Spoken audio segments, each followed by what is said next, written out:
Hello everyone. तो कैसे हो आप सब। आज की इस वीडियो में बात करेंगे क्लास 12th ज्योग्राफी के चैप्टर 6 की, जिसका नाम है भारत के संदर्भ में नियोजन और सतत पोषणीय विकास। तो आप चैप्टर का नाम देख रहे हो, क्या है भाई? भारत के संदर्भ में नियोजन और सतत पोषणीय विकास। तो किसके संदर्भ में बात करेंगे? भारत के संदर्भ में बात करेंगे, यानी कि हम नियोजन की बात तो करेंगे, हम यहाँ पर सतत पोषणीय विकास की बात तो करेंगे, लेकिन वो भारत के कंटेक्स्ट में हम करने वाले हैं कि भाई जो नियोजन है वो भारत के लिए किस प्रकार से चल रहा है, कितना नियोजन हम कर रहे हैं, किस प्रकार से कर रहे हैं। ठीक है।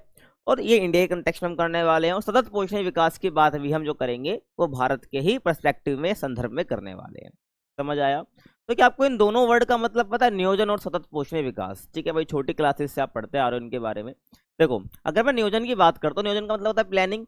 तो किसी काम को करने से पहले उसके लिए जो आप रूपरेखा बनाते हैं कि भाई इस काम को कैसे करना, आपका नियोजन होता है। ठीक है, अभी आगे बात करेंगे इसके बारे में। और सतत पोषणीय विकास का मतलब सिंपल सा होता है कि मुझे संसाधनों का इस प्रकार से प्रयोग करना कि जो आने वाली पीढ़ी है उनके लिए भी संसाधन बचे रहे और हमारी जो जरूरत है वो भी पूरी हो जाए। ठीक है, हमको भी कॉम्प्रोमाइज ना करना पड़े, जो आने वाली जनरेशन है उनको भी कॉम्प्रोमाइज ना करना पड़े। सीधी सी बात है। समझ आ गया? तो इसका मतलब क्या होता है, सतत पोषणीय विकास। और नियोजन का मतलब मैंने बता दिया। अब इसको भारत के संदर्भ में किस प्रकार से हम समझ सकते हैं उसके बाद हम करने वाले हैं। ठीक है भाई, जो नए सिलेबस के अकॉर्डिंग आपकी वीडियो रहने वाली है। अगर आपको फ्री पीडीएफ नोट्स है तो कहाँ मिल जाएंगे? टेलीग्राम पर मिल जाएंगे। क्लास 12 एएसपी न्यू ग्रुप के नाम से आपको मिल जाएगा। आप मुझे इंस्टाग्राम पर फॉलो कर सकते हैं, यूजर नेम आपके सामने भी। कुछ ही पर्सनल क्वेरी तो आप मेरे से पूछ सकते हैं। ये आपका सिलेबस है जो कि आज हम करने वाले छठा चैप्टर। ठीक है, भारत के संदर्भ में नियोजन और सतत पोषणीय विकास। देखो भाई, अगर मैं बात करता हूँ नियोजन की, अगर अपने डेली लाइफ में भी देखते हो तो जो प्लानिंग शब्द है, ये जो नियोजन वर्ड है, ये आपके लिए कोई नया नहीं है। ये कोई आपके लिए नया नहीं है, आप इससे परिचित हैं। आप डेली लाइफ में इसको कहीं ना कहीं यूज कर रहे होगे। अब आप सोच रहे होंगे अच्छा मैं तो यूज नहीं करता। आप सोचो कि आप कुछ भी काम करने से पहले सोचते होगे ना, मुझे ऐसे करना है इसको। तो आप एक तरह से योजना ही बना रहे हो, नियोजन ही कर रहे हो, ध्यान रखना है। तो नियोजन एक आपके लिए नया शब्द नहीं है, क्योंकि हमारे दैनिक जीवन में प्रयोग होने वाले शब्दों में से एक है। ठीक है, और आगे मैं बात करूं, अब जो इस शब्द का प्रयोग आपने कहाँ पे करा होगा? देखो, अपनी परीक्षा के टाइम पर कि भाई मैं इस पर्टिकुलर पेपर के लिए तैयारी किस प्रकार से करूंगा, या मैं जब परीक्षा देने जाऊंगा तो पहले मैं ये वाला सेक्शन अटेम्प्ट करूंगा, फिर ये सेक्शन अटेम्प्ट करूंगा, देन ये वाला करूंगा। तो ये क्या कर रहे हो आप? ये नियोजन कर रहे हो अपने लिए, है ना। और किसी पर्वतीय स्थल पर जाने के लिए भाई की गई तैयारी के संदर्भ में भी आप कह सकते हो वहाँ पे नियोजन हुआ है। मतलब कि आप कहीं पहाड़ों वगैरह पर जा रहे हो, पर्वतीय क्षेत्र पर जा रहे हो, तो उससे पहले आप जो जो कहोगे भाई मुझे वहां पर जाकर करना क्या है, कौन कौन सा मुझे सामान ले जाना है। ठीक है, तो ये सब जो आप करते हो ना, ये आपका क्या है, नियोजन में ही आता है। समझ आ रहा है? आगे चलो। अब किसी कार्य को सफलतापूर्वक करने के लिए तय की गई जो योजना है वही नियोजन है। समझ आया? कि भाई कोई भी टास्क है उसको हम करना चाहते हैं सक्सेसफुली, सफलतापूर्वक, उसके आपने जो भी योजना बनाई है वो क्या आपकी नियोजन है। या फिर जो भी रूपरेखा बनाई है कि भाई इस काम को पर्टिकुलर ऐसे करना है, इस टास्क को ऐसे करना है, तो वो क्या ही नियोजन है। समझ आ गया? अब जब नियोजन की बात हम करते हैं, जब नियोजन की बात हम करते हैं तो इसके अंदर ना कौन कौन सी बातें आती हैं? पहला आता है भाई सोच विचार की प्रक्रिया। जहां पर नियोजन होगा वहां पर सोच विचार तो होगा ही होगा। उसके बाद कार्यक्रम की रूपरेखा तैयार करना। रूपरेखा मतलब आप समझ सकते हो कि भाई इस काम को किस प्रकार से करना है, पहले ये होगा, देन ये, देन ये। तो आपने क्या कर दिया, पूरी रूपरेखा बना दी कि भाई हमें इस प्रकार से इस काम को करते चले जाना है, तब जाके हमें सिर्फ सफलता मिलने वाली है। समझ आ गया? तो कार्यक्रम की रूपरेखा तैयार करी जाती है, उद्देश्य तय करा जाता है। जो भी आप काम करना चाहते हो उसका उद्देश्य क्या है, तभी तो आप उसके लिए योजना बनाओगे, देन वो आपका नियोजन कहलाता है। समझ आया? तो उद्देश्य तय करना, पर्पस तय करना, और उद्देश्य को प्राप्त करना है। भाई उद्देश्य तय करने से कुछ नहीं होता, उसको प्राप्त भी तो करना होता है, हासिल भी करना होता है। तो उद्देश्य को प्राप्त करने के लिए गतिविधियों का क्रियान्वयन सम्मिलित होता है। ठीक है भाई, तो अपने नियोजन के लिए जो भी आपने गतिविधियां सोची कि भाई पर्टिकुलर इस टास्क के लिए मुझे अगर टास्क को कंप्लीट करना है तो मेरे को ये करना पड़ेगा, ये गतिविधियां करनी पड़ेंगी, तो उस गतिविधियों को करना भी है। ठीक है, बस सोचने से कुछ नहीं होगा। तो अगर हमें उद्देश्य को प्राप्त करना है, टास्क को सक्सेसफुल करना है, तो हमारी जो गतिविधि है जो हमने सोची है पर्टिकुलर कार्य से संबंधित, उसको हमें पूरा करना होगा। ठीक है, टाइम के साथ पूरा करना होगा, तभी क्या हमारा उद्देश्य हमें प्राप्त हो पाएगा। ये तो आपकी डेली लाइफ की बात हो गई। और ये जो प्लानिंग के बारे में आपको बता रहा हूँ मैं, ये आपका वैसे अगर किसी कंट्री के बारे में बात करोगे तो उसके लिए भी यही चीज लागू होती है। अगर एक कंट्री का कोई क्षेत्र का विकास नहीं हुआ है, अब उस क्षेत्र का विकास कैसे करना है उसके लिए प्लानिंग की जाएगी, सीधी सी बात है। तो उसमें सोच विचार करा जाएगा भाई यहाँ पर विकास कैसे कर सकते हैं। अब यहाँ पर विकास करना तो भाई किस सेक्टर को पहले हम छेड़े, है ना, या पर्टिकुलर एक सेक्टर को पहले विकसित करें। तो यहाँ पर सोच विचार चलेगा भाई, कार्यक्रम की रूपरेखा तैयार करी जाएगी भाई किस प्रकार से हमें विकास करना है। पर्पस तय करा जाएगा भाई हमें इस पर्टिकुलर एरिया का विकास करना है तो क्यों करना है, इससे क्या बेनिफिट होगा, क्या नुकसान होंगे। तो एक मैं कहूँ तो इसके फायदे नुकसान भी देखने होते हैं, उद्देश्य भी तय करना होता है। उद्देश्य इसका ये हो सकता है भाई कि काम को पूरा ढंग से करना है, टाइमली करना है, यहाँ पे लोगों को फायदा पहुंचाना है, लोगों के दुखों को दूर करना है जो उस क्षेत्र में लोग फेस कर रहे हैं। तो बहुत सारे उद्देश्य हो सकते हैं। और उद्देश्य प्राप्त करना है तो बस जो जो तुमने रूपरेखा बनाई है, जो जो गतिविधियां तुमने सोची है उस टास्क के लिए वो पूरा करो। समझ आ गया, आगे चलते हैं। अब नियोजन के दो उपागम होते हैं। अगर एक देश के अंदर, जैसे हम भारत की बात कर रहा हूँ यहाँ पर, यहाँ पर अगर नियोजन करना है, अगर नियोजन यानी प्लानिंग करने के इस क्षेत्र के विकास के लिए, तो यहाँ पर दो उपागम की बात करी जाती है। एक है भाई खंडीय उपागम जिसको हम सेक्टोरल नियोजन भी बोलते हैं, और दूसरा आपका होता है प्रादेशिक नियोजन। एक आपका खंडीय नियोजन और आपका प्रादेशिक नियोजन। अब देखो खंडीय से क्या मतलब होता है, बटना। खंड का मतलब जहां पर खंड बट गए, कुछ हिस्से बट गए, है ना।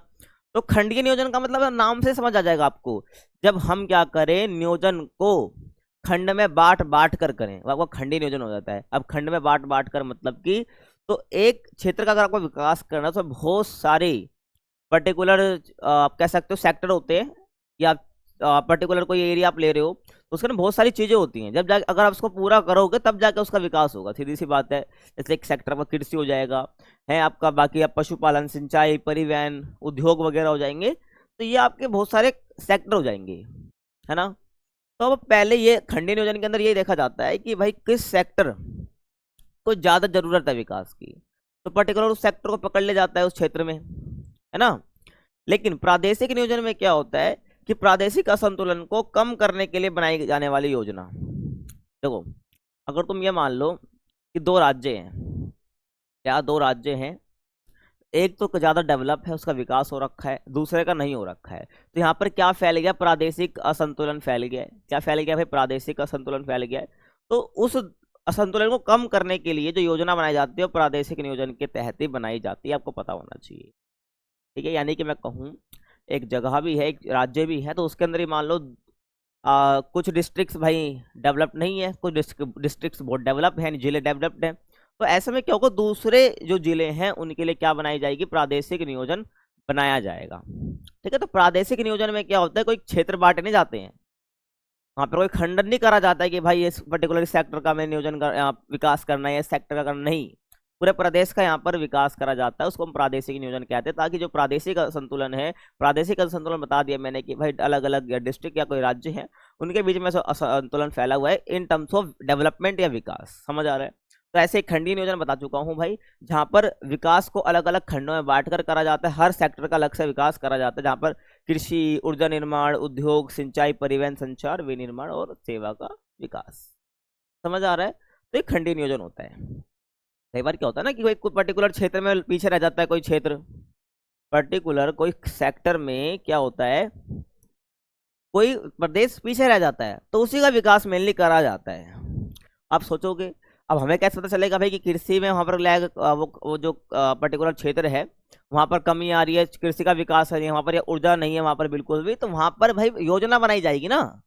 क्या बनाई जाएगी, योजना बनाई जाएगी, सोचा जाएगा भाई, सोच विचार करा जाएगा, जो कि प्लानिंग का पार्ट है, जो कि प्लानिंग का पार्ट है सोच विचार करना, है ना। तो उसे वही मैं कह रहा हूँ, तो प्लानिंग के अंदर पर सोच विचार करना आता है, तभी तो पता चलता है भाई इस क्षेत्र में इस चीज की कमी है, देन विकास करा जाता है। आगे चलो।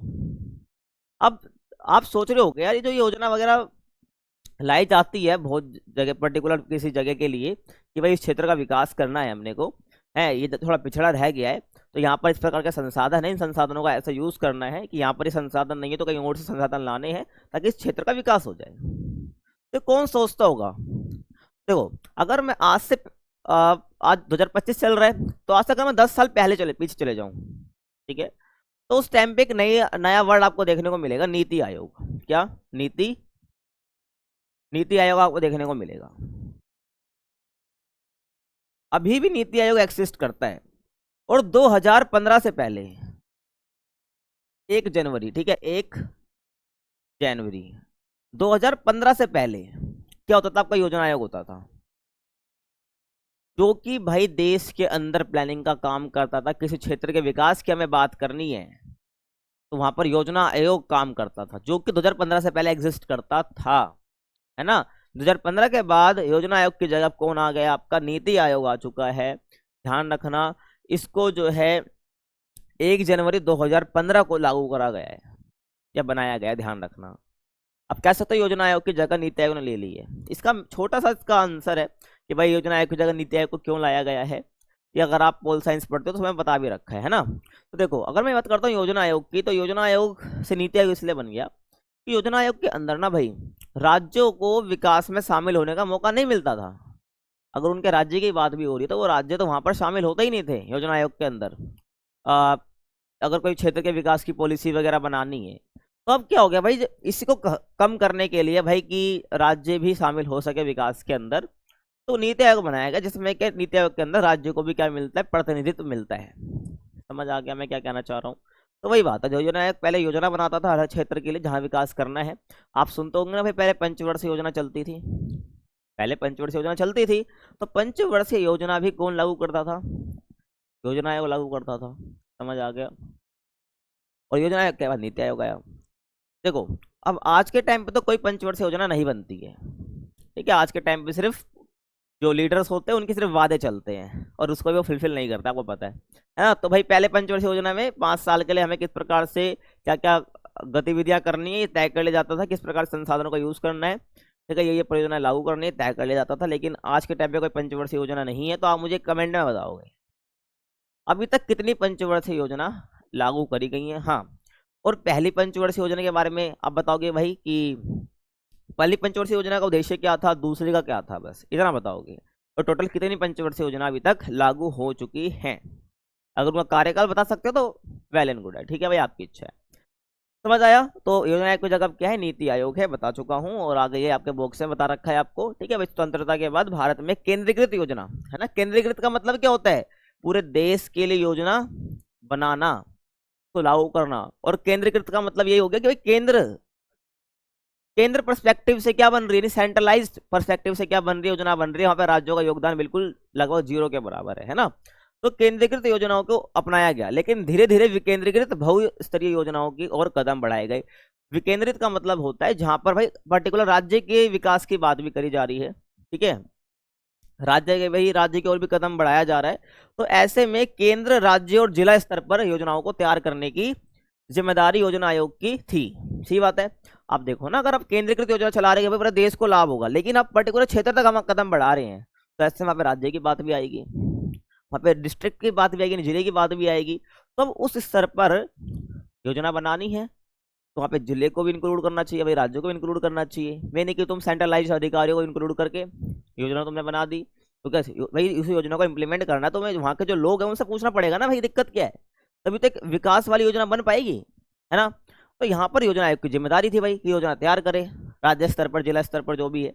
तो ऐसे में, लेकिन आप सोचो ना, यहाँ पर राज्य का योगदान है ही नहीं, मेंबर है ही नहीं कोई राज्य का। तो ऐसे में 1 जनवरी 2015 को योजना आयोग का स्थान नीति आयोग ने ले लिया, बता चुका हूं मैं। और केंद्र और राज्य सरकारों को युक्तिगत और तकनीकी सलाह देने के लिए भारत के आर्थिक नीति निर्माण में राज्यों की भागीदारी सुनिश्चित करने के लिए, देखा आया ना कि भाई आर्थिक नीति निर्माण में एक पर्टिकुलर क्षेत्र के लिए वहां पर राज्यों की जो भागीदारी है, ठीक है, जो राज्यों की भागीदारी है उसको सुनिश्चित करने के लिए कि भाई राज्यों की भागीदारी भी हो पॉलिसी मेकिंग में, ठीक है, आर्थिक नीति बनाने में, इस उद्देश्य से नीति आयोग बनाया गया है, ध्यान रखना है। समझ आ रहा है क्या कह रहा हूं, आगे चलते हैं। अब यहाँ पर हम पढ़ेंगे लक्ष्य क्षेत्र नियोजन, ठीक है, आई थिंक दूसरा टॉपिक है तुम्हारी एनसीईआरटी का। तो लक्ष्य क्षेत्र नियोजन, देखो लक्ष्य क्षेत्र क्या, लक्ष्य क्षेत्र नियोजन यानी कि हमने कोई क्षेत्र को छाट लिया, लक्ष्य क्षेत्र यानी कि हमारा ये क्षेत्र जो है हमने इसको लक्ष्य बनाया है, हमें इसका नियोजन करना है, इसका विकास करना है ना, ध्यान रखना है। तो लक्ष्य क्षेत्र नियोजन हो जाएगा। अब ये लक्ष्य क्षेत्र कैसे तय होगा, मन में सवाल आएगा भाई, तो जो लक्ष्य क्षेत्र नियोजन की बात हो रही है, ये लक्ष्य क्षेत्र तय कैसे होगा, कौन सा क्षेत्र है जहां पर नियोजन करना है, समझ रहे हो मेरी बात। तो वही आपको बताने वाला हूँ इस टॉपिक में। देखो, तो ऐसे क्षेत्र जो आर्थिक रूप से पिछड़े हैं, क्या, जो आर्थिक रूप से पिछड़े हैं, जो कि आर्थिक रूप से बिल्कुल टूटी हुई है उनकी कमर, है ना, ऐसे क्षेत्र, तो उन क्षेत्रों में नियोजन प्रक्रम को विशेष ध्यान देना चाहिए। जितने भी नियोजन वाले कार्य हैं उस ऐसे क्षेत्र में ध्यान देना चाहिए, सीधी सी बात है। और किसी क्षेत्र का आर्थिक विकास उसके संसाधनों पर आधारित होता है, ध्यान रखना। तो अगर मैं बोल रहा हूँ कि उस क्षेत्र का विकास ज्यादा हो रखा है तो उसका मतलब संसाधन अच्छे हैं वहां पर। क्या फिर हर जगह संसाधन होंगे तो उसका विकास होगा? ऐसा बात है नहीं। संसाधन के साथ साथ और भी फैक्टर काम करते हैं। संसाधन होने से ही एक क्षेत्र विकास नहीं करता है, नो डाउट करता है, लेकिन ये नहीं कि भाई कंपल्सरी अगर संसाधन है उस क्षेत्र में तो विकास करेगा ही करेगा, ऐसी बात नहीं है। ठीक है, तो बाकी एक चीज तो कंपल्सरी है ही कि भाई अगर कोई क्षेत्र संसाधन के मामले में पीछे है तो वो तो गरीब रहेगा ही रहेगा, लेकिन जिस क्षेत्र में संसाधन है उसमें वो कुछ परसेंट तो रहता है कि भाई वो भी क्या भाई पीछे रह सकता है। अगर उसका संसाधन है तो भाई ऐसी कौन सी चीज हमें करनी पड़ेगी ताकि वो भी विकास कर जाए आर्थिक रूप से, ध्यान रखना है। तो बता चुका हूँ किसी क्षेत्र का आर्थिक विकास उसके संसाधनों पर आधारित होता है, समझ आ गया। लेकिन कभी कभी संसाधनों से भरपूर क्षेत्र भी पिछड़े रह जाते हैं। कुछ एग्जांपल आप दे सकते हो? बताना मुझे कमेंट में भाई किसके ऐसे कौन कौन से राज्य हैं अपने इंडिया के अंदर जहां पर संसाधन तो भरपूर है, खनिज तो भरपूर है, ठीक है, तो लेकिन वो फिर भी पिछड़े हैं। समझ आ गया? इसका आंसर आपको पता होगा, मुझे कमेंट में बताना, ठीक है भाई। तो देखो अगर मैं यहाँ पर बताऊं संसाधनों से भरपूर होने के बाद भी बेचारे क्यों पिछड़े रह जाते हैं ऐसे क्षेत्र। देखो पहला, इन संसाधनों का ढंग से यूज ना हो पाना। इन संसाधनों का सही ढंग से यूज नहीं हो पाना, सही ढंग से, ठीक है, सही वे में, ठीक है, ध्यान रखना, सही वे में यूज नहीं हो पाना। प्रॉपर प्लानिंग ना करना, क्या नहीं करना भाई? प्रॉपर प्लानिंग ना करना, ठीक है, प्रॉपर प्लानिंग नहीं करनी भाई कि भाई इन संसाधनों को किस प्रकार से यूज करना है इस क्षेत्र के लिए। समझ आ रहा है मैं क्या कह रहा हूँ? तो ये आपका क्या हो जाता है भाई, इस प्रकार से क्या होता है, संसाधनों से भरपूर क्षेत्र पिछड़े रह जाते हैं। और क्या वहां पे जो संसाधन है क्या उसके लिए टेक्नोलॉजी है यूज करने के लिए? भाई अगर किसी क्षेत्र में संसाधन है कि क्या आप उस संसाधनों को यूज करने के लिए काबिल हो, क्या आपके पास उस प्रकार का प्रौद्योगिकी है, टेक्नोलॉजी है, या वहां पर कोई निवेश कर रही है गवर्नमेंट, वहां पर गवर्नमेंट निवेश कर रही है नहीं कर रही वहां पर उस पर्टिकुलर क्षेत्र के विकास के लिए संसाधनों को यूज करने के लिए, तो ये भी मैं यहाँ पे बहुत जरूरी हो जाता है। समझ आ गया? तो यही ध्यान रखना है कि भाई आर्थिक विकास के लिए संसाधनों के साथ साथ तकनीक होनी चाहिए भाई संसाधनों का यूज करने के लिए, और निवेश की आवश्यकता भी होती है कि वहां पर निवेश करे गवर्नमेंट। भाई संसाधन है, मान लो खनिज है, अब उसको निकालना है खनन करके, तो निवेश करना पड़ेगा ना गवर्नमेंट को, या वो राज्य सरकार की गवर्नमेंट ही क्यों ना हो। समझ रहे हो? और देश में नियोजन के अनुभवों से ये महसूस किया गया है कि आर्थिक विकास में ना क्षेत्रीय संतुलन है। क्या है? क्षेत्रीय असंतुलन है। जब ये नियोजन की प्रक्रिया चल रही है तो ऐसा महसूस किया गया एक्सपीरियंस से कि देश के अंदर ना भाई क्षेत्रीय असंतुलन है। एक राज्य के अंदर भी क्या है? क्षेत्रीय असंतुलन है, यानी कि एक क्षेत्र तो काफी विकसित हो चुका है, एक क्षेत्र बिल्कुल ही डूब चुका है। समझ रहे हो मैं क्या कहना चाह रहा हूँ? तो नियोजन की प्रक्रिया से हमें महसूस हुआ है, पता चला है। और आगे देखिए, क्षेत्र और सामाजिक विषमताओं की प्रबलता को काबू में रखने के लिए योजना आयोग ने लक्ष्य क्षेत्र और लक्ष्य समूह योजना विभागों को प्रस्तुत किया है। अब तो नीति आयोग है, लेकिन उस टाइम पे प्रस्तुत करा गया था ये जब योजना आयोग एग्जिस्ट करता था। तो क्षेत्रीय और समाज, देखो ध्यान रखना मेरी बात, मैं यहाँ पर बता रहा हूँ तुम्हें, क्षेत्रीय और सामाजिक विषमता को पता है, जहाँ पर भेदभाव होता है समाज के अंदर, है ना, क्षेत्रीय और सामाजिक विषमताओं। तो क्षेत्रीय विषमता तो ये हो गया भाई कोई ज्यादा डेवलप है कोई कम डेवलप है, एक क्षेत्र में ज्यादा सुविधा है एक क्षेत्र में बिल्कुल सुविधा नहीं है, तो क्षेत्रीय विषमता हो गया। सामाजिक विषमता भेदभाव हो गया धर्म के आधार पर, कास्ट के बेसिस पर।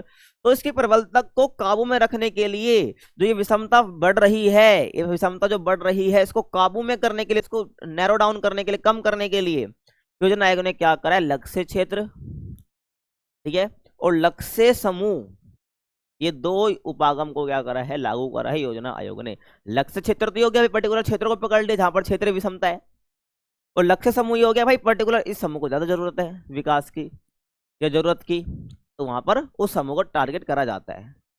समझ आ गया? उसके विकास के लिए। अब देखो अगर मैं बोलूं कि लक्ष्य क्षेत्र के लिए किन क्षेत्रों को शामिल करा जाता है, आपके मन में क्वेश्चन आएगा। मैंने स्टार्टिंग में बोला था टॉपिक के कि भाई कोई लक्ष्य क्षेत्र है तो ऐसे में कौन सा क्षेत्र है जिसको हम लेंगे? देखो भाई, ऐसा क्षेत्र हम ले सकते हैं जहाँ वो बाढ़ प्रभावित हो या सूखा संभावित क्षेत्र हो। सूखा संभावित क्षेत्र का मतलब है कि बार बार वहाँ पे सूखा पड़ जाता है, वहाँ पर बारिश कम होती है। या कोई पर्वतीय क्षेत्र है, और पर्वतीय क्षेत्र तो ऑलरेडी बहुत सफर कर रहा होता है, आपको पता है, तो ऐसे में यहाँ पर विकास करना बहुत जरूरी हो जाता है। और अन्य पिछड़े हुए क्षेत्र, यहाँ पर एक पिछड़े हुए क्षेत्र की बात करेंगे हम, ध्यान रखना है। केस स्टडी दे रखी है आपके बुक के अंदर। तो देखो, अब यहाँ पर ये तो कुछ ऐसे क्षेत्र हो गए है ना, और कुछ कार्यक्रम चलाए भी गए हैं लक्ष्य क्षेत्र के तहत, वो बताऊंगा आगे, ध्यान रखना। बुक में दे रखा है तुम्हारी। तो लक्ष्य क्षेत्र के लिए हमने ऐसे क्षेत्र को चुनते हैं। तो यहाँ पर विकास कार्यक्रम किस प्रकार से करा जाता है, देखो जब विकास क्रम की बात आती है तो यहाँ पर सबसे पहला हमारा काम तो ये होता है क्षेत्र का चयन करा जाता है। क्षेत्र का चयन हमने कर लिया और क्षेत्र की समस्या को समझा जाता है फिर कि भाई बट प्रॉब्लम क्या है, प्रॉब्लम का हल कब निकलेगा, प्रॉब्लम को देखा जाता है। उसके बाद लक्ष्य का निर्धारण करा जाता है कि भाई इस क्षेत्र के विकास के लिए हमारा गोल क्या है, बेसिकली गोल क्या है, हमारा गोल क्या है इस क्षेत्र के लिए, वो तय कर जाता है। और उसके बाद, और लक्ष्य का मतलब यहाँ पर तुम ये समझते हो डेडलाइन कि भाई कब तक विकास करना है, किस प्रकार से करना है, तो सब लक्ष्य में आ जाता है ना। उद्देश्य का निर्माण करा जाता है कि विकास कर क्यों रहे हैं, लक्ष्य कर लिया हमने कि भाई हमें विकास करना है, लक्ष्य है। इसका उद्देश्य करना है कि भाई उद्देश्य का मतलब होता है भाई विकास कर क्यों रहे हैं, यहाँ पर इसको हमें चुना ही क्यों है। उसके बाद हमने उद्देश्य चुन लिया, लक्ष्य निर्धारण कर लिया, अब योजना का निर्माण करना है कि भाई इसका विकास होगा कैसे। इसके अंदर तुम्हारा सोच विचार, ठीक है, सोच विचार करना आ जाएगा, ठीक है, रूपरेखा तैयार करना आ जाएगा कि भाई रूपरेखा, रूपरेखा, ठीक है ना, ये सब आ जाएगा भाई कि भाई मतलब रूपरेखा बनाने का मतलब है कि किस प्रकार से हम विकास करेंगे, किस क्षेत्र को, किस सेक्टर को पहले टच करेंगे, जहाँ पर ज़्यादा जरूरत है फिर सेक्टर को टच करेंगे उस क्षेत्र के लिए, ताकि उसका विकास इजीली स्टेप बाय हो सके, है ना। उसके बाद योजना का क्रियान्वयन करेंगे। योजना बनाने से कुछ नहीं होता है, उसको इम्प्लीमेंट करने से होता है, तुम्हें पता होगा ये। वही मैं कहना चाह रहा हूँ। तो जब तुम अपनी एग्जाम के लिए भी प्लानिंग कर रहे हो कि भाई मुझे इतना स्कोर करना है तो मैं ऐसे ऐसे पढ़ूंगा, सोचने से कुछ नहीं होता, तुम्हें उसको इम्प्लीमेंट करना पड़ेगा। तो वही बात है। तो ऐसे में जब क्षेत्र तुमने चुन लिया है, अब ऐसे में योजना का क्रियान्वयन भी करना है, योजना को लागू तो करना है। उसके बाद योजना तुमने लागू कर दी, अब उसका क्या करना है, इवैल्यूएशन करना है, मूल्यांकन करना है कि जैसे जैसे हमने सोचा था, जो जो हमने गोल निर्धारण करा था, लक्ष्य निर्धारण करा था, क्या उसके हिसाब से हमारा काम प्रगति पर है ना, कि हमारा कार्य प्रगति पर है या नहीं है, वो हमें देखना पड़ेगा। तो समझ आया तुमको, ऐसे देखना है। आगे चलो। अब लक्ष्य क्षेत्र के लिए लाए गए कार्यक्रम के उदाहरण आप देखो कुछ। जो लक्ष्य क्षेत्र चुने जाते हैं तो उसके लिए कुछ कुछ, मतलब लक्ष्य क्षेत्र चुन लिए ना, यहाँ पर मैंने बता दी कौन कौन से क्षेत्र चुने जाते हैं, तो ऐसे कुछ क्षेत्र चुने गए, तो इसके लिए कुछ कार्यक्रम लाए गए। तो उसके लिए कुछ उदाहरण आप देखिए, जैसे कि कमान नियंत्रित क्षेत्र विकास कार्यक्रम। अब कमान क्षेत्र क्या होता है, देखो अगर मैं पूछूं कमान क्षेत्र क्या होता है, कमान क्षेत्र, तो कमान क्षेत्र का मतलब तुम समझ सकते हो जहां पर कोई भी परियोजना या गवर्नमेंट जो परियोजना लेके आती है या कोई प्रणाली,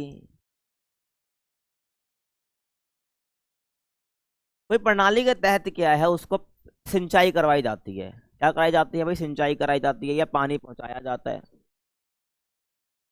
सिंचाई करी जाती है या पानी पहुंचाया जाता है। और जहां पर कहने का मतलब जहां पर सिंचाई के लिए पानी नहीं है, तो उसके लिए कोई परियोजना के तहत या आप कह लो कि प्रणाली वहां पर लागू कर दी गई, तो उसके तहत वहां पर क्या है, पानी पहुंचाया जाता है, सिंचाई करवाई जाती है, तो कमान क्षेत्र हो जाता है। तो कमान नियंत्रित क्षेत्र विकास कार्यक्रम, यानी कि कमान क्षेत्र को, ऐसा कौन कौन सा कमान क्षेत्र है पता करना, उसको नियंत्रण में लाना और उसका विकास करना, सीधी सी बात है, ये कार्यक्रम चलाया गया। उसके बाद सूखाग्रस्त क्षेत्र विकास कार्यक्रम, ऐसे क्षेत्र जो सूखे हैं उनका विकास करना, ऐसे कार्यक्रम चलाए गए, है ना। पर्वतीय क्षेत्र विकास कार्यक्रम, पर्वतीय क्षेत्रों का विकास करना।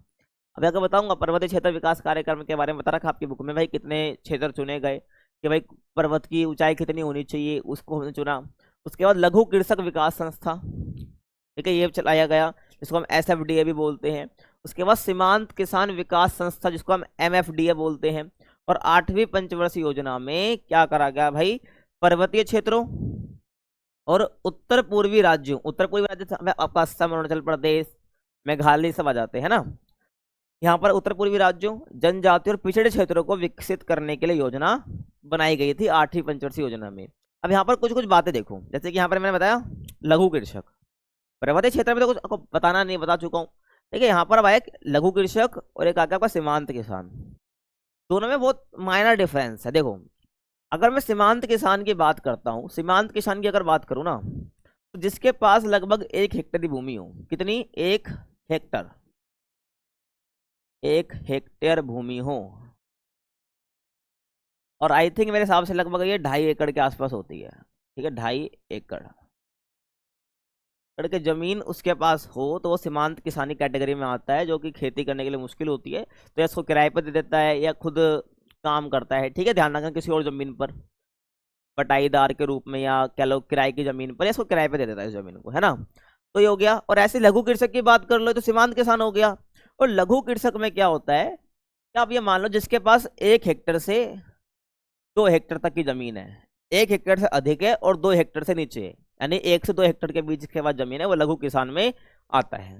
तो सीमांत किसान का विकास करने के लिए संस्था बनाई गई, और लघु किसान के लिए भी विकास करने की संस्था बनाई गई, ध्यान रखना। समझ आ रहा है। और अब 8वीं पंचवर्षीय योजना मैंने बताया पर्वतीय क्षेत्र के विकास के लिए, उत्तर पूर्वी राज्य के लिए, जहां पर वहां जनजातीय क्षेत्र और जितने पिछड़े हुए क्षेत्र हैं उनको विकसित करने के लिए योजना चलाई गई थी। तो मैंने यहाँ पर आपको बताया लक्ष्य क्षेत्र के बारे में। तो यहाँ पर अब अगला पढ़ने वाले हैं पर्वतीय क्षेत्र विकास कार्यक्रम। क्या पढ़ने वाले हैं? पर्वतीय क्षेत्र विकास कार्यक्रम। तो पर्वतीय क्षेत्र का विकास करना है तो उसके लिए कार्यक्रम चलाए गए हैं। तो किस प्रकार के कार्यक्रम चलाए गए हैं देखो। तो पर्वतीय क्षेत्र विकास कार्यक्रमों को 5वीं पंचवर्षीय योजना में प्रारंभ किया गया था। और लेकिन पीछे मैंने कुछ और बताया तुमको। क्या बताया? देखो वापिस चलो। 8वीं पंचवर्षीय योजना में पर्वतीय क्षेत्र और उत्तर पूर्वी और जनजातीय और पिछड़े जो क्षेत्र हैं उनको विकसित करने के लिए योजना बनाई गई।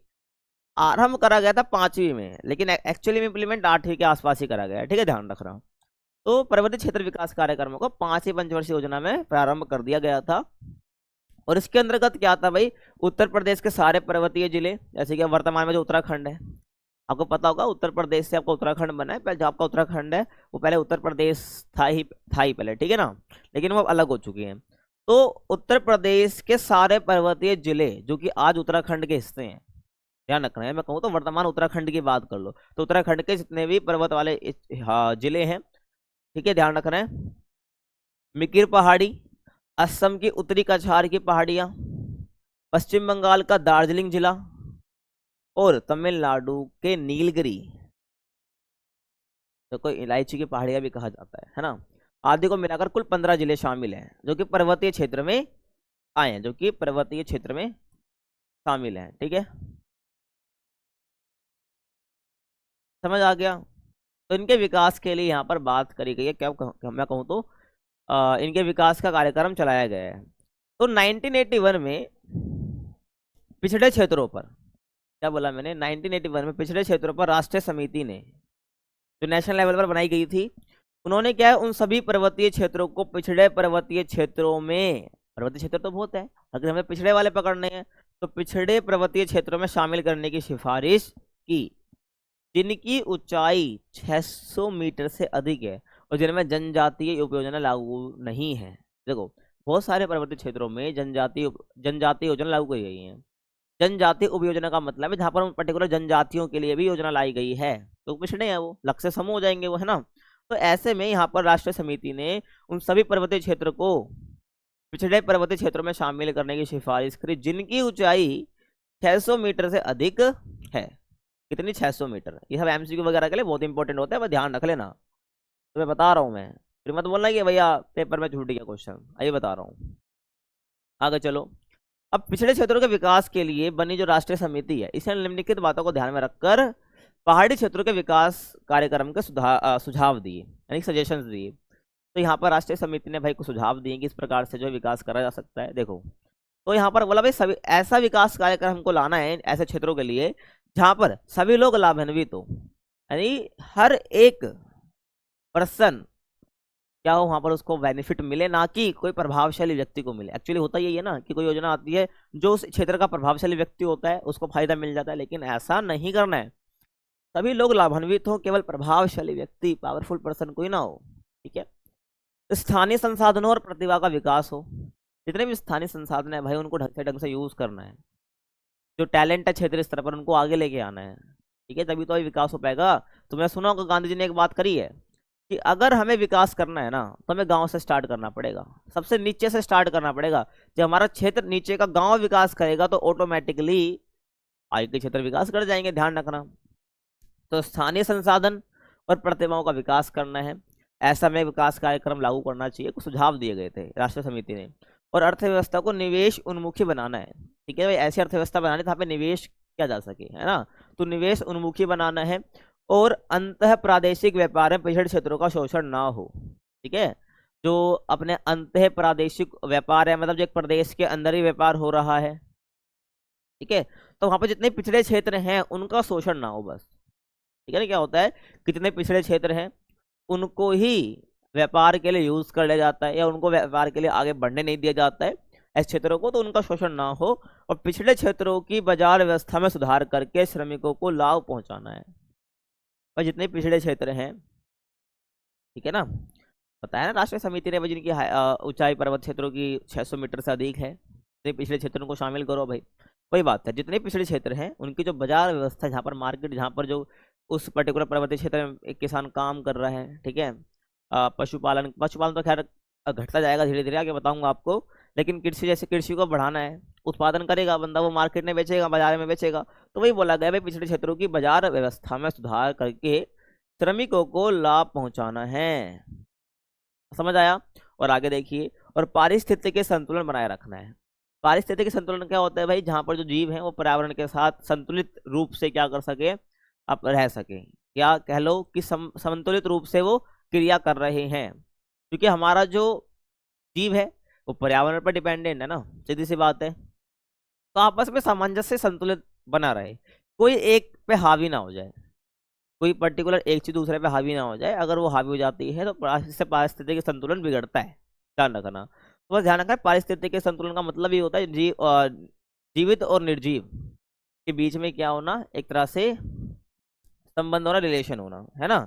तो बाकी पारिस्थितिकी संतुलन का मतलब क्या बता दिया, पर्यावरण और आपका जो जीव वगैरह है उनके बीच में संतुलन होना, उसको पारिस्थितिकी संतुलन बोलते हैं, इनको बनाए रखना है। आगे चले, अब पहाड़ी क्षेत्र के विकास की विस्तृत योजनाएं, इनके स्थलाकृतिक, अब सोच रहे हो ना भाई, पहाड़ी क्षेत्र है, जो पर्वतीय क्षेत्र है, इनके विकास की योजनाएं लानी है, तो ये योजना तय कैसे होंगी। तो पहाड़ी क्षेत्र के विकास के विस्तृत योजनाएं, इनके स्थलाकृतिक, भाई उनका स्थल कैसा है, वहाँ की पारिस्थितिकी, सामाजिक और आर्थिक दशा किस प्रकार से, उसको ध्यान में रखकर यहाँ पर योजना बनाई जाती है, हवाबाजी में नहीं बना दी जाती है। देखा जाता है कि भाई किस प्रकार का स्थलाकृतिक है, क्या क्या लोग परेशानी इस स्थल, जैसे कि यहाँ पर स्थल की आकृति इस प्रकार से है। स्थलाकृतिक का मतलब है स्थल की आकृति किस प्रकार की है, क्या उबड़ खाबड़ है, रोड नहीं है, या उपजाऊ जमीन नहीं है ना। तो ये स्थलाकृतिक देखी जाती है, कैसे स्थल की आकृति है, वहाँ पर पारिस्थितिकी दशा कैसी है ना। जहाँ पर्यावरण को नुकसान कितना पहुंच रहा है, पर्यावरण को नुकसान पहुंच रहा है तो वहाँ पर पारिस्थितिकी संतुलन वैसे बिगड़ गया। सामाजिक और आर्थिक दशा कैसी है, वहाँ पर लोगों के बीच में भेदभाव हो रहा है या नहीं हो रहा है। जो आर्थिक दशा कैसी है भाई, वहाँ पर लोगों के पास रोजगार है या नहीं है, कृषि लोग कर पा रहे हैं या नहीं कर पा रहे, तो ये आर्थिक दशा होती है, इसको ध्यान में रखकर योजना बनाई जाती है। वही तो मैंने बोला कि यहाँ पर तुम क्या कर रहे हो, लक्ष्य निर्धारण कर रहे हो कि भाई हमें करना क्या है, विकास, किस प्रकार का विकास करना है। तुम इस लक्ष्य कब बनाओगे, जब तुम यहाँ पर सोच विचार करोगे। और सोच विचार करना है तो इसका मतलब तुम क्या कर रहे हो, योजना बना रहे हो।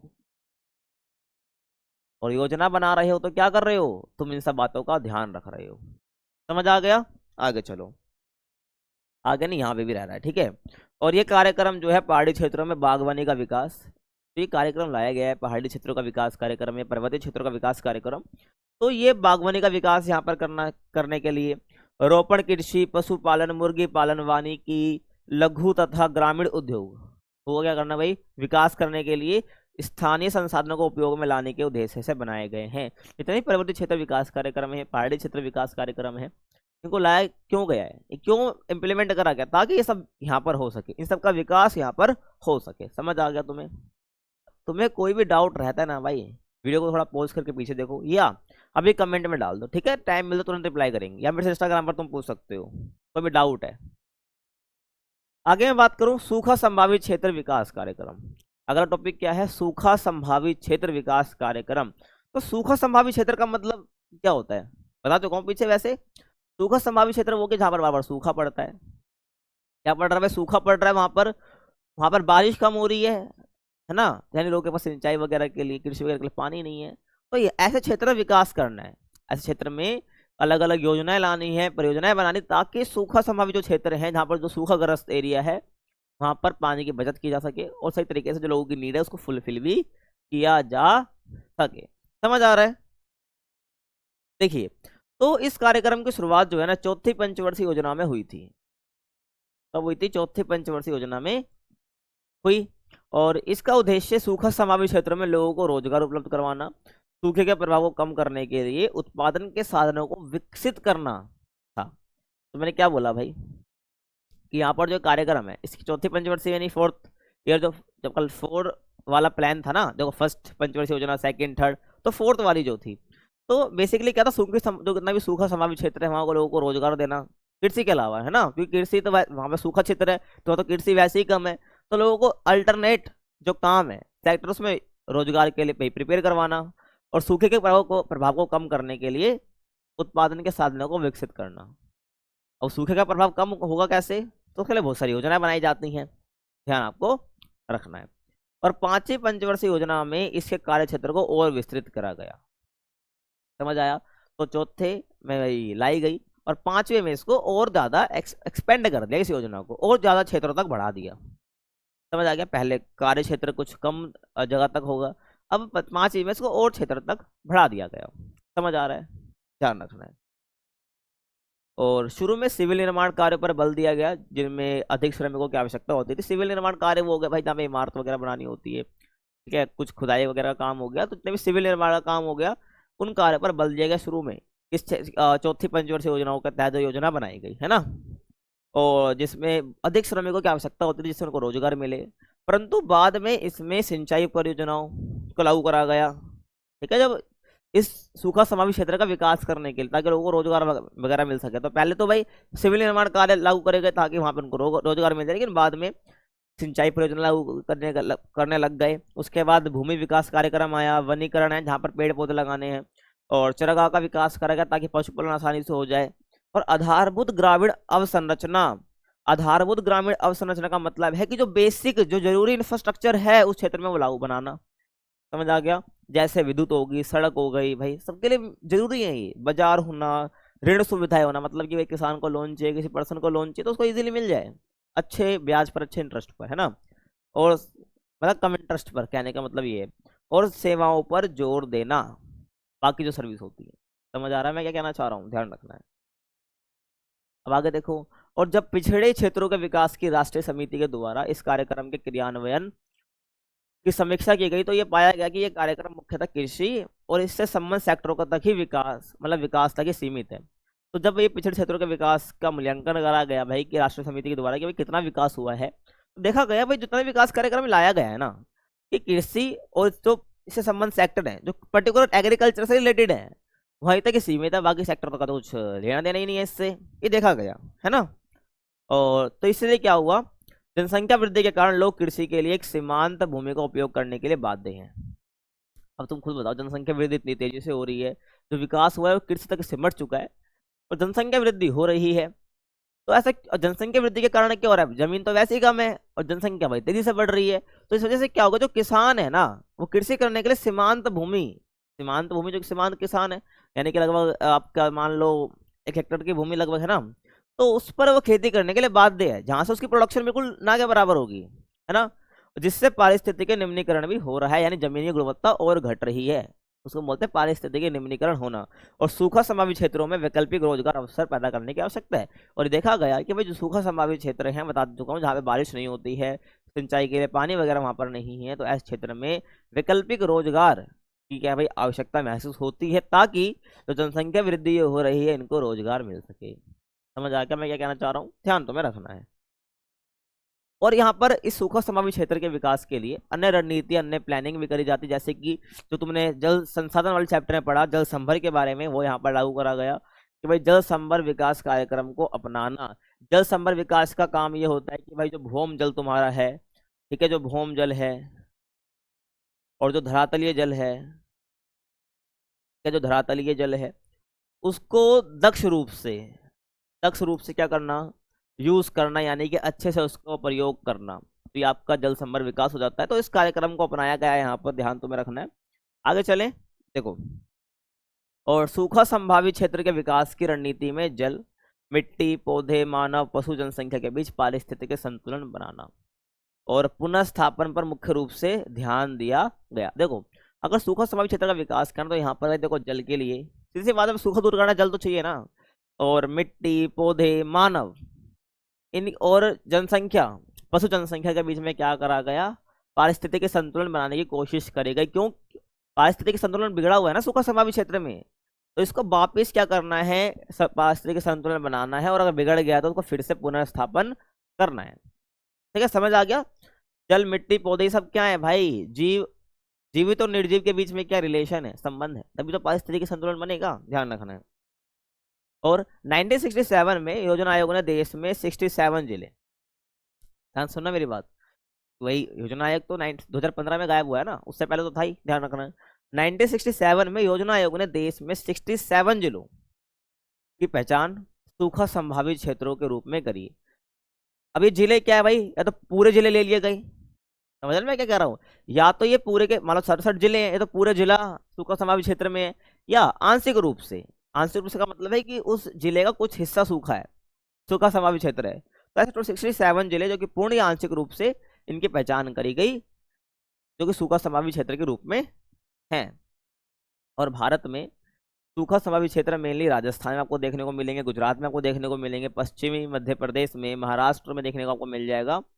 ठीक है, महाराष्ट्र भी कौन सा क्षेत्र आपका, मराठवाड़ा क्षेत्र, आंध्र प्रदेश का आपका रायलसीमा वाला क्षेत्र, और तेलंगाना पठार आपको देखने को मिल जाएगा, कर्नाटक पठार आपको देखने को मिल जाएगा, और तमिलनाडु की उच्च भूमि आपको देखने को मिल जाएगी। या मैं डायरेक्ट कहूँ तो तमिलनाडु वाला हिस्सा आप देखो, कह सकते हो। और आंतरिक भाग के शुष्क और अर्धशुष्क भागों में फैले हुए हैं, यानी तमिलनाडु का पूरा आंतरिक भाग का जो शुष्क एरिया, जहाँ पर वो ड्राई एरिया है वो, और जो अर्धशुष्क मतलब कि जो ज़्यादा बिल्कुल सूखा है और ना ही ज़्यादा बिल्कुल वहाँ पर पानी रहता है, ऐसा एरिया, तो भागों में फैले हुए हैं सूखा संभावित क्षेत्र।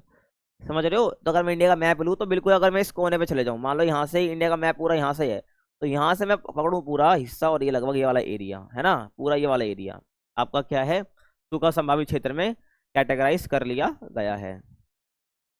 समझ आ गया? अभी सब तो आपको पता है भाई, तेलंगाना का पठार कहाँ है, कर्नाटक है, सब आपको इजी है, आसान है ना, इसको आपको क्या दिखाऊं मैप में। अब आगे देखिए, आगे मैं बात करूंगा केस अध्ययन भरमौर क्षेत्र में समन्वित जनजाति विकास कार्यक्रम।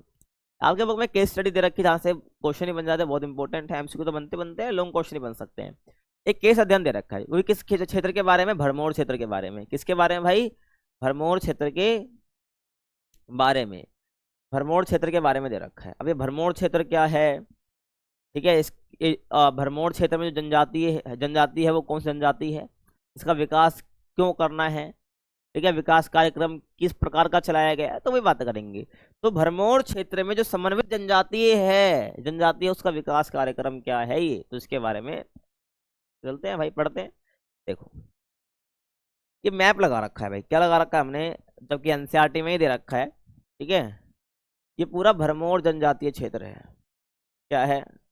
भरमौर जनजातीय क्षेत्र है। मुझे पता है आपको समझ नहीं आएगा, थोड़ा आगे और चलते हैं, वापिस आएंगे इस पे। देखो, जो भरमौर जनजातीय क्षेत्र है ये हिमाचल प्रदेश का एक जिला है, चंबा। क्या है? चंबा जिला।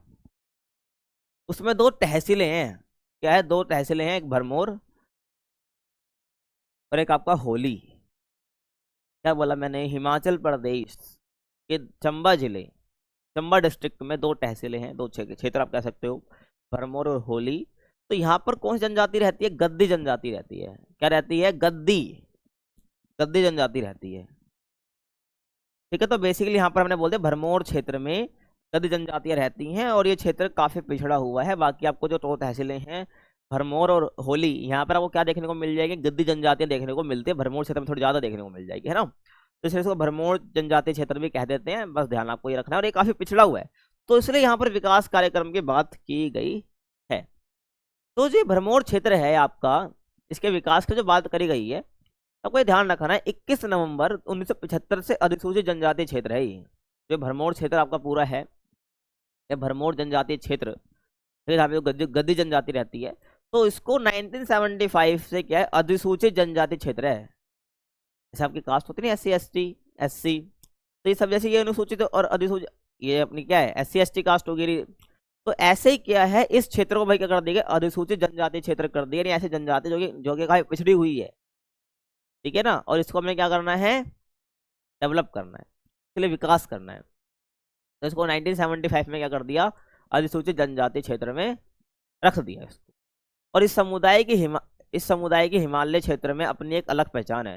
अगर मैं बोलूँ जो समुदाय है गद्दी जनजाति का, इनकी एक अलग पहचान है, क्योंकि जो गद्दी लोग है ना, गद्दी जनजातीय लोग, ध्यान रखना है, ये ऋतु प्रवास करते हैं। क्या करते हैं भाई, ऋतु प्रवास करते हैं, और गद्याली भाषा में ये बात करते हैं। अब देखो आप खुद सोचो, ऋतु प्रवास का मतलब क्या हो गया, जैसे जैसे ऋतु बदल रही है वैसे वैसे वो प्रवास कर जा रहे हैं, है ना। बेसिकली मैं कहूँ तो ऋतु प्रवास वो करते किस लिए, पशुपालन के लिए, है ना, ताकि पशु को एक इधर से उधर वो ले जा सके चारा खिलाने के लिए। तो ऐसे वो ऋतु प्रवास करते हैं। और प्राथमिक क्रिया मैंने बताया था, वर्ल्ड लेवल पर थी वो बुक, कि किस प्रकार से जो है ऋतु प्रवास करा जाता है। वो पहले पर्वतीय क्षेत्र पर जाते हैं, फिर पर्वतीय क्षेत्र से वापस नीचे आ जाते हैं मैदानी एरिया में, जैसे जैसे अपना ऋतु बदलता है। तो बस वही बात है। तो गद्दी लोग भी ऋतु प्रवास करते थे, और पशुपालन एंड गद्दियाली भाषा ये बोला करते थे, ठीक है, उसमें बात भी करते थे। और भरमौर जनजातीय क्षेत्र में जलवायु कठोर है। जलवायु कठोर का होने का मतलब है भाई, जैसे ही हम बात करें जलवायु अच्छी का मतलब क्या होता है, कि भाई ना ज़्यादा गर्मी है ना ज़्यादा ठंडी है, तो हम बोलेंगे जलवायु बहुत अच्छी है। लेकिन हम बोल रहे जलवायु बहुत कठोर है, इसका मतलब वहाँ पर या तो गर्मी ज़्यादा है या तो सर्दी ज़्यादा है। तो आप समझ लो भरमौर जनजातीय क्षेत्र में जलवायु बहुत कठोर है, यहाँ पर आधारभूत संसाधन कम है, जो एक जरूरी होते हैं वो संसाधन भी नहीं है यहाँ पर। तो इन्हीं वजह से, इसी कारणों की वजह से, इसी कारक की वजह से इस क्षेत्र की अर्थव्यवस्था और समाज को प्रभावित करा है। इन्हीं कारकों ने, जो बार मैंने बताया, इसकी अर्थव्यवस्था को प्रभावित करा और समाज को भी प्रभावित करा है। तो 2011 की जनगणना के अनुसार अगर मैं बात करता हूँ, तो अभी तक जनगणना हुई कहाँ है, ध्यान रखना। तो बताना मुझे भाई जनगणना कब कराने का प्रावधान है फिलहाल अभी के लिए, कमेंट में बताना मुझे, ठीक है। 2011 की जनगणना के अनुसार भरमौर उपमंडल की जो जनसंख्या है वो 39,113 थी, है ना। तो यहाँ पर बोला गया है कि भाई अगर 2011 की जनगणना अगर के आंकड़े हम लेते हैं, तो भरमौर जो एरिया अपना है ना, उसकी जो जनसंख्या वो 39,113 तय की गई थी, यानी कि मैं कहूँ तो 21 व्यक्ति प्रति वर्ग किलोमीटर।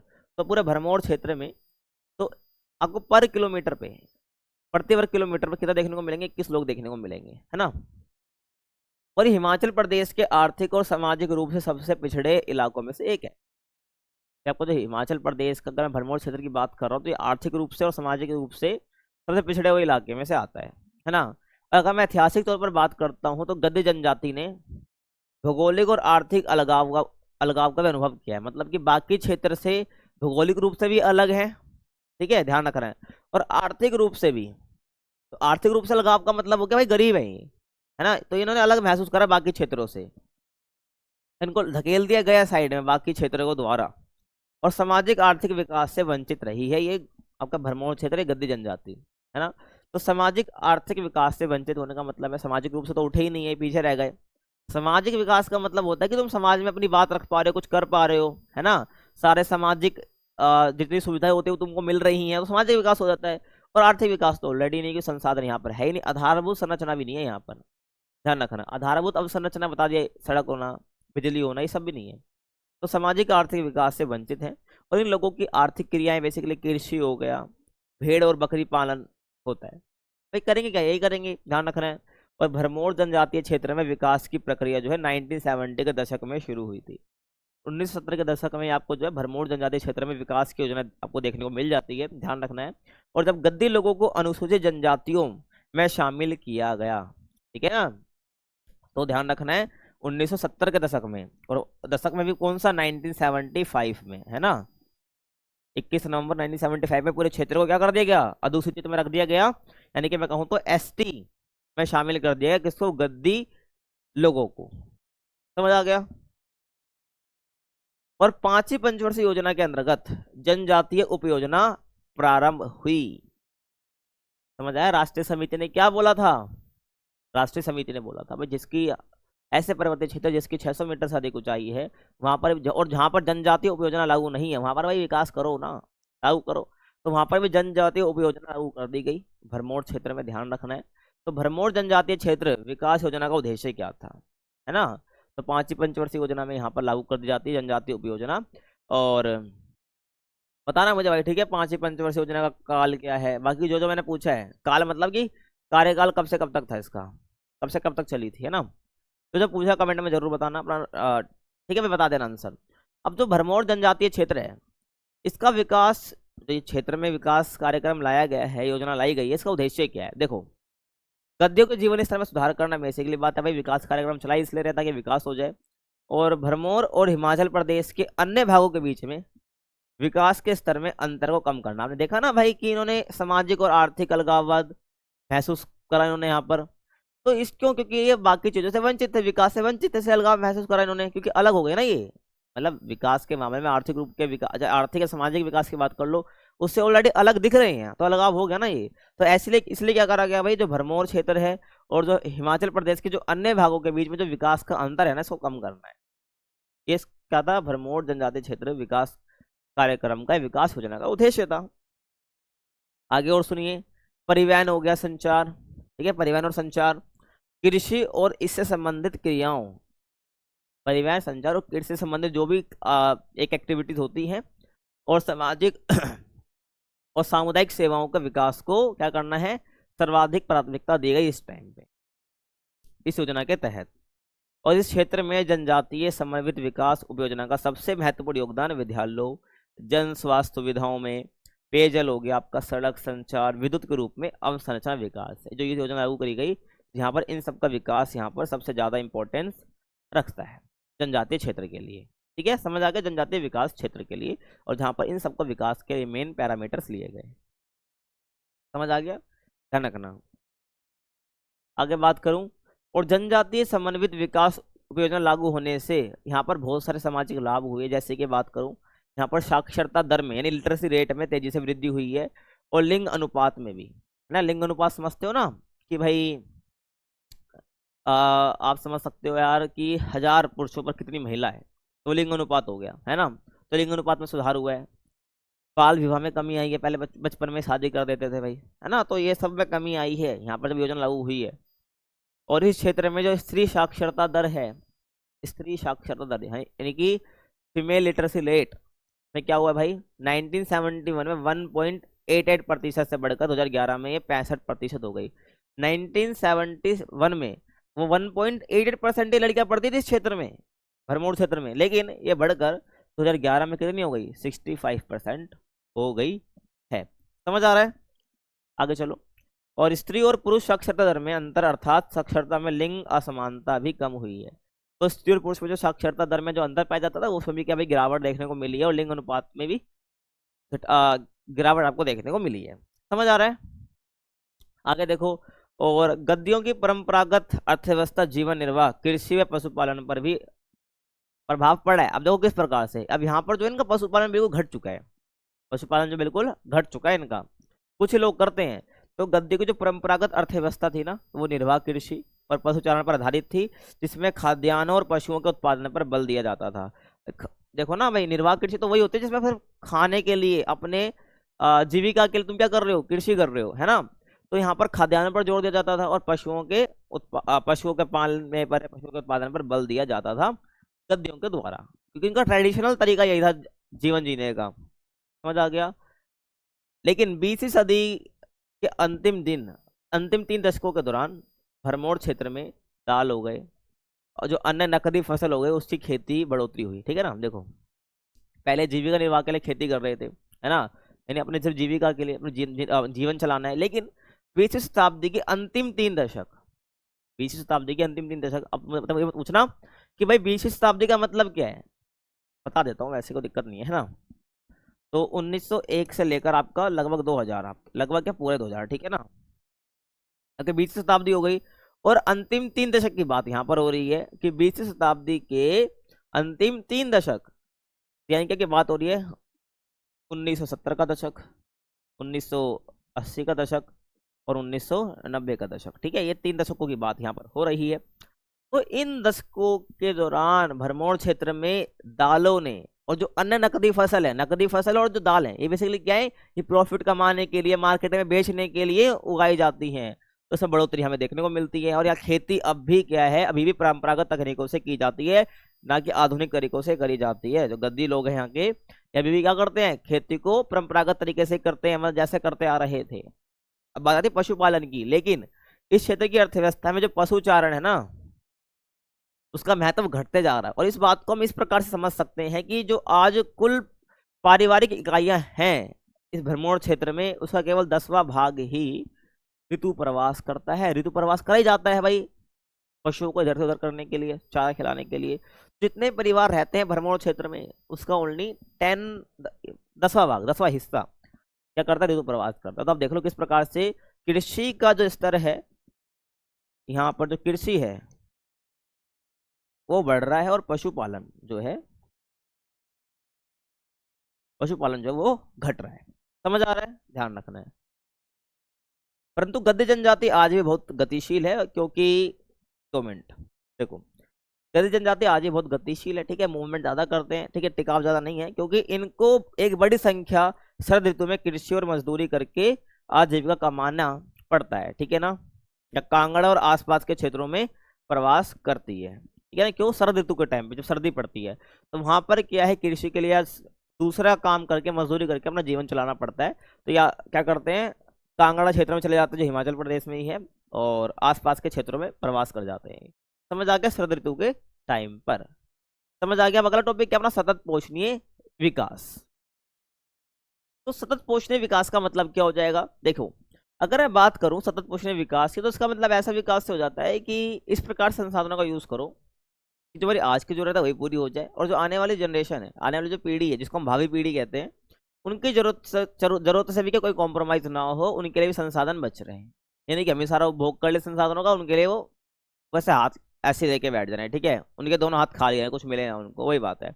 समझ आ गया। तो ये आप देख लो, वही डेफिनेशन जो मैं आपको बताई है ना, और स्टार्टिंग में बता दी थी।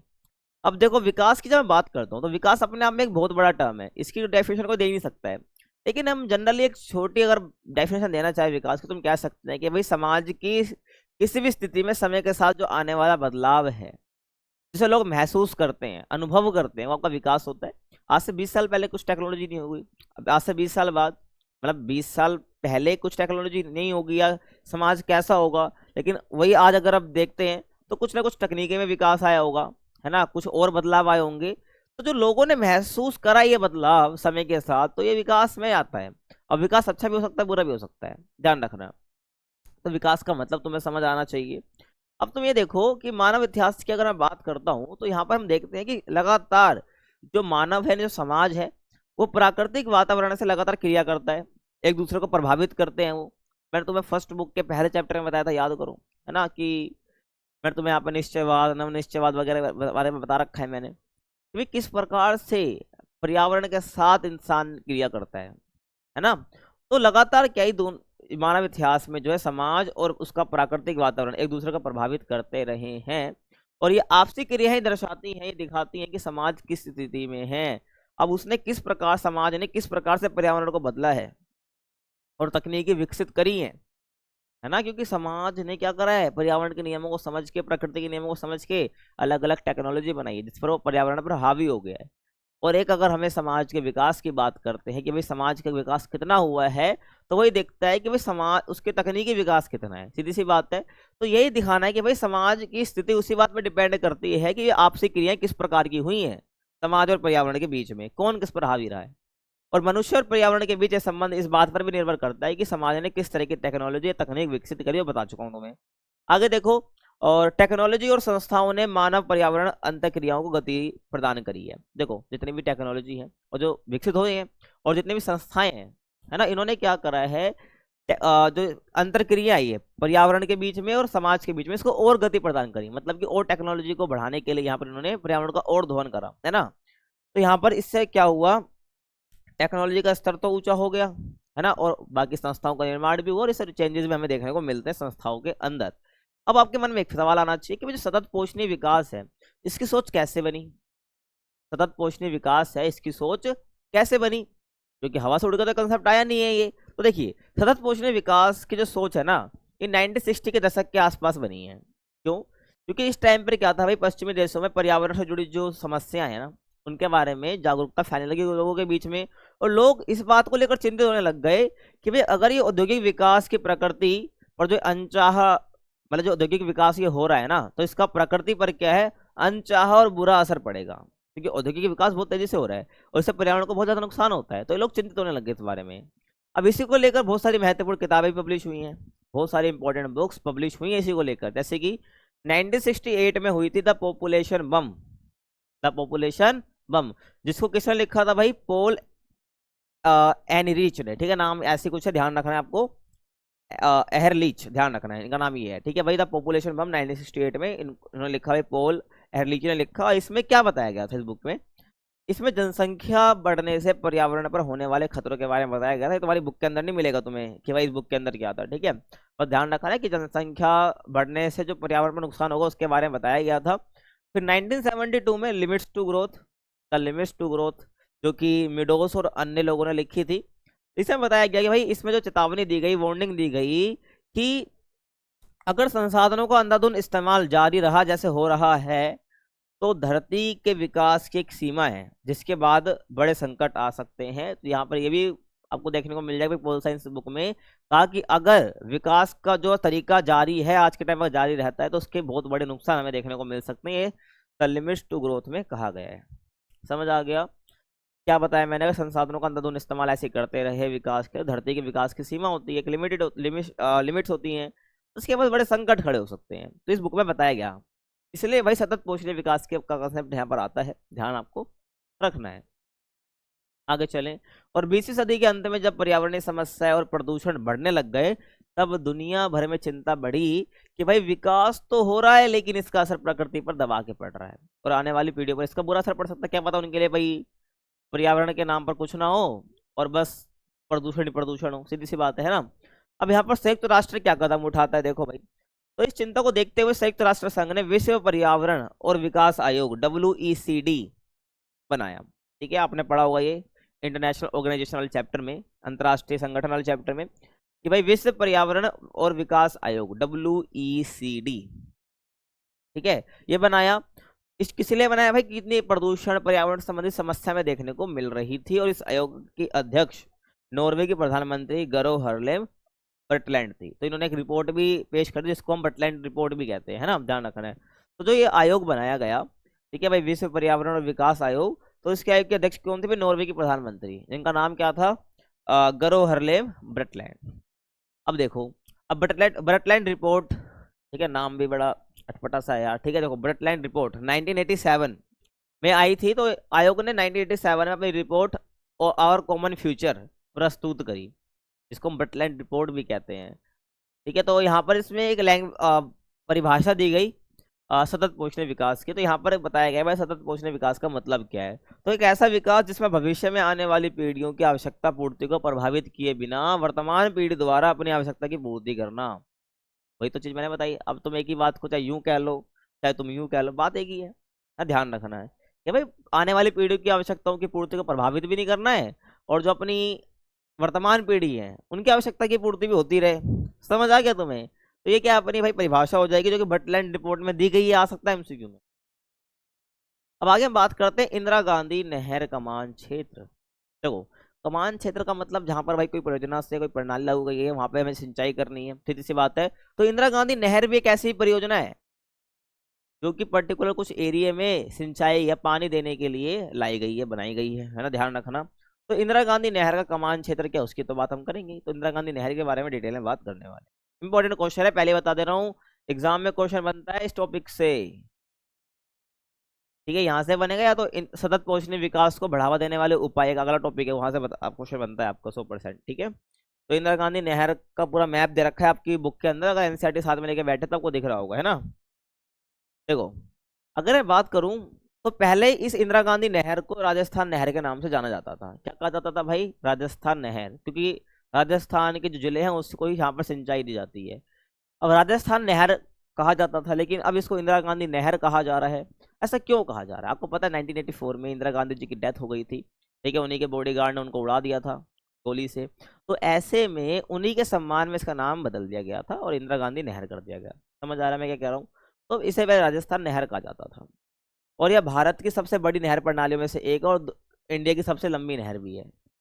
और इसका विचार 1948 में कंवर सेन ने दिया था, जो आप देख भी सकते हो। ठीक है, तो इन्होंने एक सिविल इंजीनियर थे, तो इन्होंने दिया है। और नहर का निर्माण कार्य 31 मार्च 1958 को शुरू हुआ। 1948 में भाई आइडिया आया दिया, और 31 मार्च 1958 को शुरू हो गया।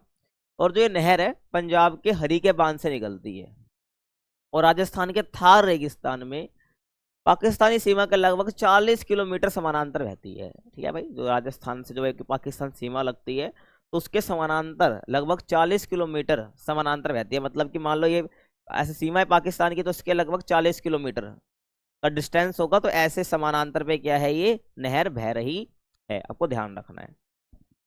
ठीक है, 2 मिनट को। ठीक है भाई, ध्यान रखना है तुम्हें।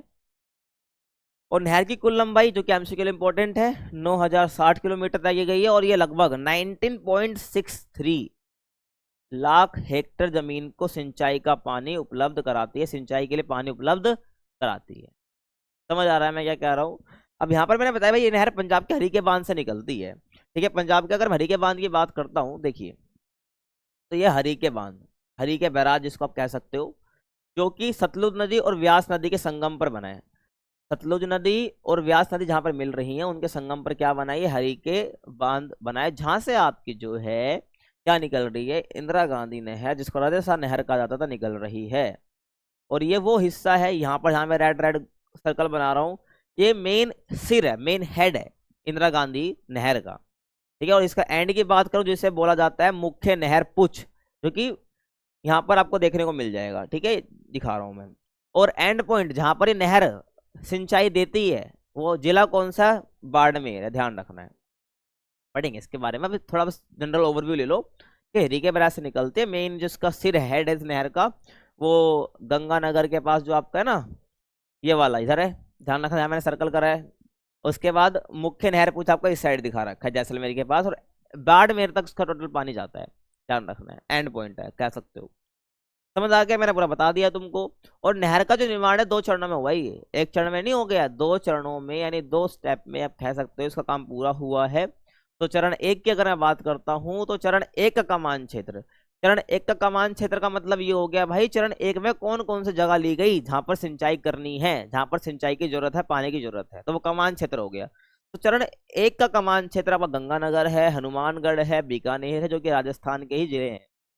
ध्यान रखना है। तो गंगानगर, हनुमानगढ़ और बीकानेर जिले के उत्तरी भाग में पड़ता है। चरण 1 का जो कमान क्षेत्र है जहां पर पानी देना है, सिंचाई करनी है, तो इन जिलों का उत्तरी हिस्सा है।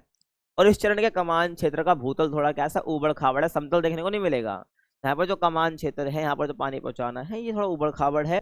और इसका कृषि योग्य कमान क्षेत्र 5.53 लाख हेक्टेयर है। मतलब ऐसा कमान क्षेत्र जहां पर अगर सिंचाई करी जाती है तो वहां पर कृषि हो सकती है, तो इतना वो लाख हेक्टेयर जगह है। ध्यान रखना। चरण 2 की बात करूं, तो चरण 2 का कमान क्षेत्र बीकानेर, जैसलमेर, बाड़मेर, जोधपुर, चूरू जिलों में 14.10 लाख हेक्टेयर कृषि योग्य भूमि पर फैला हुआ चरण 2। ठीक है, उसके बाद इसमें स्थानांतरित बालू टिब्बे वाला मरुस्थल भी पाया जाता है। ठीक है, जो बालू वगैरह उड़ती रहती है इस स्थान पर बेसिकली। ठीक है, और जहाँ स्थानांतरित बालू टिब्बे पाए जाते हैं, और ग्रीष्म ऋतु में तापमान 50 डिग्री सेल्सियस तक पहुंच जाता है। सेकंड चरण में आप ये वाला एरिया आप कह सकते हो आता है। ठीक है, समझ आ रहा है? अब चरण 1 जो है, ये सिंचाई जो है 1960 के दशक की शुरुआत में हो गई थी। तो चरण 1 में आपको जितने मैंने एरिया बताया है, जगह बताई, जिले बताए हैं, 1960 के दशक की शुरुआत में यहाँ पर शुरू हो गई थी।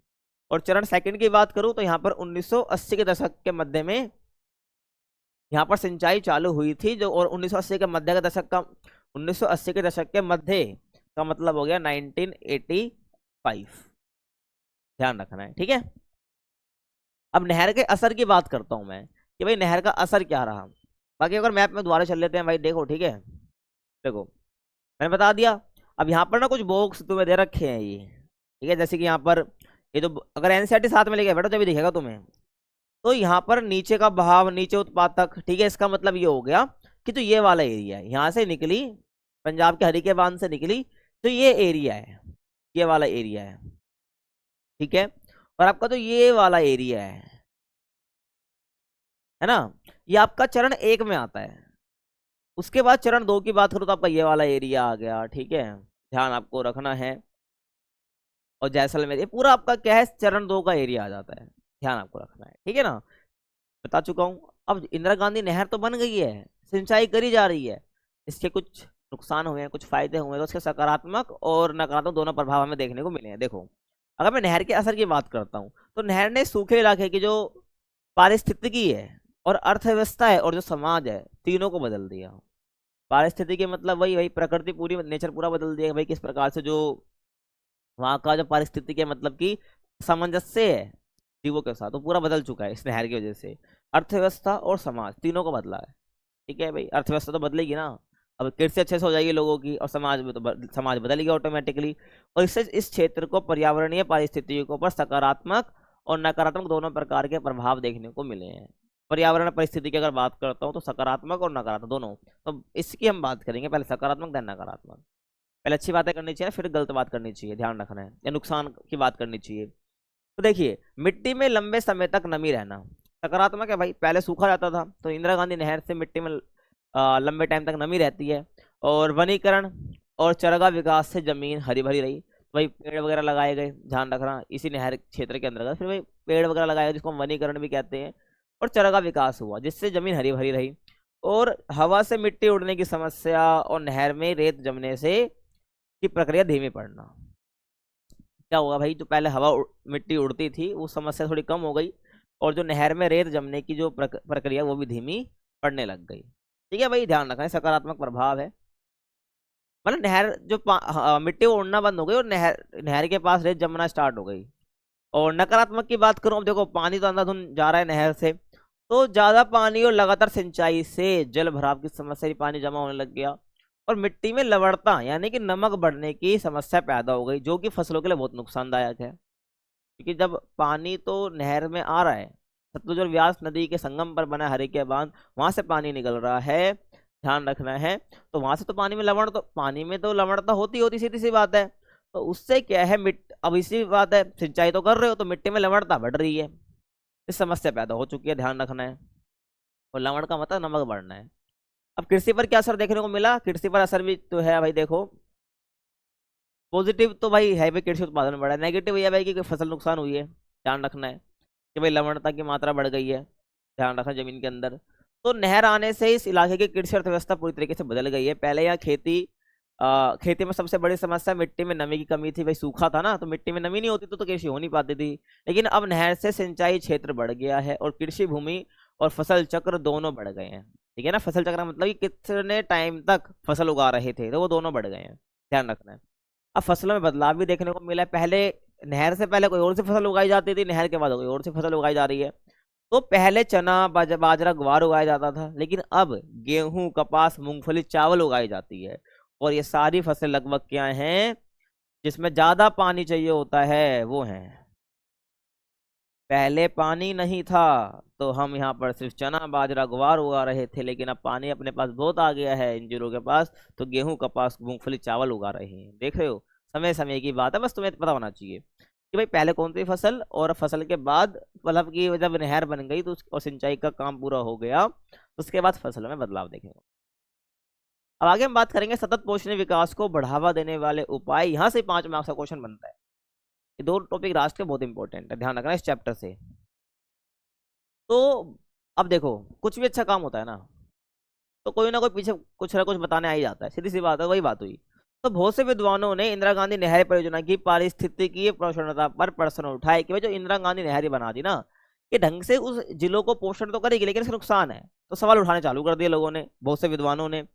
तो पिछले 4 दशकों में जिस तरह से इस क्षेत्र में विकास हुआ है, और इससे जिस तरह का भौतिक पर्यावरण का निम्नीकरण हुआ है, तो विद्वानों के इस दृष्टिकोण को काफी हद तक सही माना गया है, सही ठहराया गया है बाकी लोगों के द्वारा, बाकी विद्वानों द्वारा, है ना। विकास तो हुआ है, लेकिन भौतिक पर्यावरण का नुकसान भी हुआ है, निम्नीकरण हुआ है भाई, क्वालिटी में डिग्रेडेशन हुआ है भौतिक पर्यावरण में, ठीक है। जैसे कि मृदा अपरदन होना, ठीक है, मतलब कि जब नहर बह रही तो वहां से मिट्टी का पूरा हिस्सा जो ऊपर की लेयर है वो हट जाना, मृदा अपरदन कहलाता है ये, है ना। तो ये सब, और लवणता बढ़ना, तो ये भौतिक पर्यावरण का निम्नीकरण हुआ है। तो इसलिए जो है, जो विद्वानों की बातों को सही ठहराया गया है। भाई अगर ऐसा निम्नीकरण नहीं चाहिए तो कुछ उपाय बताए गए हैं जिनको फॉलो करने की बात करी गई है। तो इस कमान क्षेत्र में सतत पोषणीय विकास का लक्ष्य प्राप्त करने के लिए मुख्य रूप से पारिस्थितिकीय सतत पोषणीयता पर बल देना होगा अगर हमें ढंग से विकास करना है, क्योंकि अभी तक नहीं दिया जा रहा है। तो अब क्या है, इसके लिए कुछ उपाय दिए हैं। इसलिए इस कमान क्षेत्र में सतत पोषणीय विकास के लिए को बढ़ावा देने के लिए भाई प्रस्तावित 7 उपायों में से 7 उपाय प्रस्तावित है, उसमें से 5 उपाय को करना है। वैसे 5 उपाय पारिस्थितिकी संतुलन पुनः स्थापित करने पर बल देते हैं। 7 में से 5 जो हैं वो पारिस्थितिकीय संतुलन बनाने पर या पारिस्थितिकी संतुलन को फिर से स्थापित करने के लिए बल देते हैं। तो 7 उपाय कौन कौन से उसकी हम बात करेंगे। पहला क्या है, देखो पहला जो उपाय दिया गया है भाई सतत पोषणीय विकास के लिए इंदिरा गांधी नहर के कंटेक्स्ट में, तो जल प्रबंधन नीति का कठोरता से पालन करना। भाई जो जल प्रबंधन की बात करी जाती है, आपको मैंने बताया जल संसाधन में, ठीक है ना, जल प्रबंधन के बारे में। तो जल प्रबंधन नीति का कठोरता से कार्यान्वयन करना है, जैसा बोला गया नीति के अंदर उसको वैसा ही फॉलो करना है। और इस नहर परियोजना के चरण 1 में जो कमान क्षेत्र आते हैं उसमें फसलों की रक्षा करनी है, ठीक है। और चरण 2 में फसल उगाने और चरगाह विकास के लिए विस्तारित सिंचाई का प्रावधान भी करना है। देखो फसल चरण 2 में फसल उगाना है तो है ही, और चरगाह विकास भी करना है। तो उसके अब फसल उगानी तो उसके लिए विस्तारित सिंचाई का प्रावधान करना है, सिंचाई के क्षेत्र को और बढ़ाना है, पर्टिकुलर कुछ जिलों तक ही सीमित नहीं रखना है। पहला तो ये बोला गया। दूसरा उपाय ये दिया गया भाई कि जल सघन फसलों को नहीं बोया जाना है। मतलब ऐसी फसलें जिसमें बहुत ज्यादा पानी की जरूरत होती है उनको नहीं बोना है, बल्कि इसका पालन करते हुए, मतलब कि सघन फसलों को नहीं बोना, इसका पालन करते हुए बगाती कृषि करनी है। बगाती कृषि क्या होती है, जिसको आप रोपण कृषि भी कह सकते हो, ठीक है, रोपण कृषि भी कह सकते हो। इसमें किसी एक फसल को बड़े पैमाने पर उगाया जाता है, ठीक है, उगाया जाता है। तो यहाँ पर खट्टे फलों की बात करी गई है ना, बड़े पैमाने पर एक ही फसल को उगाया जाता है। बताया तो मैंने फर्स्ट बुक में तुम्हें रोपण कृषि के बारे में, है ना। तो इसके अंतर्गत खट्टे फलों की खेती करनी चाहिए, यहाँ पर ये बोला गया दूसरा उपाय। समझ आ गया। आगे मैं बात करूं तीसरा उपाय कमान क्षेत्र विकास कार्यक्रम, जैसे कि भाई नालों को पक्का करना। कमान क्षेत्र विकास कार्यक्रम के अंतर्गत जो तीसरा उपाय है कि भाई जहां पर तुम सिंचाई कर रहे हो ना, जहां पर तुम उस कमान क्षेत्र में जहां पर तुम पानी पहुंचा रहे हो, तो वहां पर पानी का वेस्टेज ना हो, पानी उस जगह तक सीमित रहे। तो उस पानी की क्षति रोकने के लिए क्या क्या यहाँ पर बात करेगा उसको देखो। तो कमान क्षेत्र विकास कार्यक्रम जैसे कि नालों को पक्का करना हो गया, भूमि विकास करना अगर वहां पर भूमि उबड़ खाबड़ है तो, समतलन करना भूमि को, और बाढ़ बंदी करना, यानी कि ओसरा पद्धति जिसे हम कहते हैं, जिसका मतलब क्या है कि निकास के कमान क्षेत्र में नहर के जल का समान वितरण करना। यानी जो कमान क्षेत्र है वहां पर समान वितरण रहे, कहीं ज्यादा पानी कहीं कम ना रहे, ठीक है ना। तो निकास के कमान क्षेत्र में जहां पर नहर का पानी लाया जा रहा है उस कमान क्षेत्र में उस जल का समान वितरण रहे और प्रभावी रूप से कार्यान्वित किया जाए। ये जितनी बातें मैंने ऊपर बताई हैं, भूमि का विकास, समतलन करना, बाढ़ बंदी करना, ताकि पानी बाहर ना जाए, ताकि जो पानी बहता जल है ना उसकी क्षति ना हो सके मार्ग के अंदर। मतलब पानी मान लो इस जगह पे आ रहा है ना, पानी मान लो यहाँ से बहता हुआ आ रहा है, तो पानी इधर उधर बह ना जाए। तो यहाँ पर क्या भाई कुछ ऐसा सिस्टम बना दो, बाढ़ बंदी कर दो, ताकि पानी बाहर ना निकले, भूमि उबड़ खाबड़ उसको समतलन करवा दो, है ना। और इस प्रकार जलक्रांत और लवण से प्रभावित भूमि का पुनरुद्धार किया जाएगा। जलाक्रांत वो होता है जहां पर एक जगह पे बहुत ज्यादा पानी इकट्ठा हो जाए तो जलाक्रांत होता है। तो इस प्रकार जलाक्रांत और लवण से जो प्रभावित क्षेत्र हैं या भूमि है उसको फिर से पुनरुद्धार किया जा सकेगा अगर हम ये सब चीजें कर देंगे तो। समझ आ गया। उसके बाद वनीकरण, वृक्षों का रक्षण मेखला। तो अगर मैं पूछ रहा हूँ तुमसे या बता रहा हूँ, सॉरी पूछ क्या रहा हूँ, ठीक है, वृक्षों का रक्षण मेखला, इसका मतलब क्या होता है कि भाई पेड़ों को वनीकरण कर रहे हो, यानी पेड़ पौधे लगा रहे हो, तो इसका मतलब है कि तुम वृक्ष को क्या लगा लो, एक ही पंक्ति में लगा दो। वृक्षों का समूह एक ही पंक्ति में लगा हुआ है तो इसको हम बोलते हैं वृक्षों का रक्षण मेखला, जो कि हवा के प्रभाव को कम करता है, जिससे जो मिट्टी है उसका कटाव रुक जाता है, ठीक है, मिट्टी जो रेत वगैरह वो उड़ता नहीं है, तो हवा रुक जाती है इससे। तो वही बात है। तो वनीकरण जिसके तहत हम वृक्षों का रक्षण मेखला का निर्माण कर रहे हैं और चरगा का विकास करना है, तो ये अगला उपाय बताया गया है।